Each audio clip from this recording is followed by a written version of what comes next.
L'accord national interprofessionnel, l'ANI, sur le partage de la valeur en entreprise conclu en février 2023 entre les syndicats et le patronat fait du partage de la valeur un enjeu du dialogue social. En effet, le partage de la valeur désigne l'ensemble des dispositifs qui permettent d'associer les salariés à la performance et au capital de l'entreprise.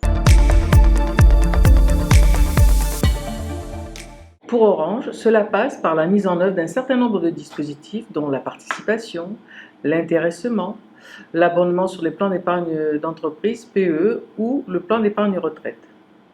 Pour ce faire, nous avons signé un certain nombre d'accords. L'accord de participation pour le groupe Orange, l'accord pour l'intéressement pour Orange SA et tout un dispositif d'accord relatif à l'épargne salariale.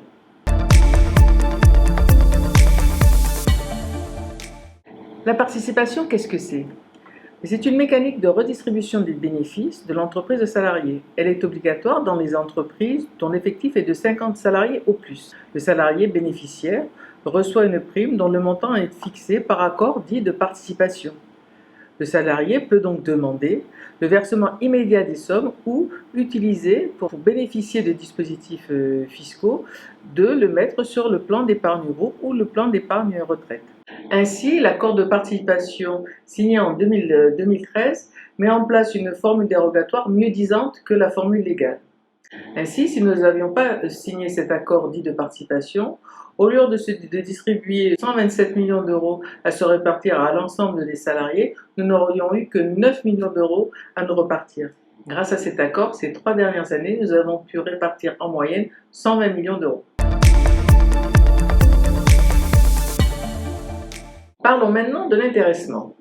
L'intéressement vise à associer les salariés d'une entreprise à sa réussite et à sa bonne marche. Sa mise en place est facultative. En pratique, il se traduit par le versement d'une prime aux salariés fonction de l'atteinte d'objectifs ou de performances qui ont été définis avec des critères bien précis. Concernant l'accord d'intéressement, il faut répéter inlassablement que s'il n'y a pas d'accord avec l'entreprise, il ne peut pas y avoir d'intéressement. Cette obligation de dialogue est renforcée par le fait que chaque année, il y a des avenants pour fixer les cibles d'objectifs qui ont été préalablement définis dans un accord triennal. Ainsi, grâce à la signature de l'accord triennal pour 2021, 2022 et 2023 et de ces avenants, c'est en moyenne à peu près 180 millions d'euros qui ont pu être répartis au titre de la performance. Avec la participation et l'intéressement, nous avons donc pu récupérer en quelque sorte une part de la valeur créée par les salariés, soit 300 millions d'euros en moyenne annuelle par des négociations et un dialogue social exigeant, pragmatique avec l'entreprise.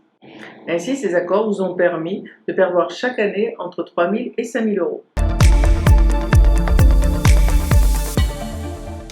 Maintenant, troisième axe à ne pas sous-estimer dans le cadre du partage de la valeur, il s'agit de la possibilité de se constituer une épargne salariale avec des dispositifs qui sont négociés avec l'entreprise. Pour bénéficier de dispositifs légaux, le placement des primes de participation et d'intéressement est encouragé certes fiscalement, mais également par l'entreprise au moyen de ce que l'on appelle les abondements. Vous pouvez donc placer ces primes d'intéressement ou de participation sur votre épargne salariale. Là encore, des accords de 2022 ont permis justement d'améliorer ces dispositifs existants. Concernant le PERCOL, le plan d'épargne retraite, on a pu obtenir une revalorisation de 80% de l'abondement, avec des modalités d'abonnement beaucoup plus avantageuses, avec un barème beaucoup plus social.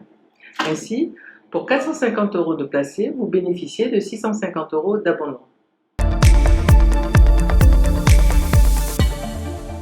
Pour l'abonnement du PEG, Orange maintient un abonnement de 600 euros pour 450 euros d'investis. En conclusion, suite à ces différents accords, l'abonnement global sera supérieur aux sommes à débourser, soit 1 250 euros d'abonnement pour 900 euros de versés.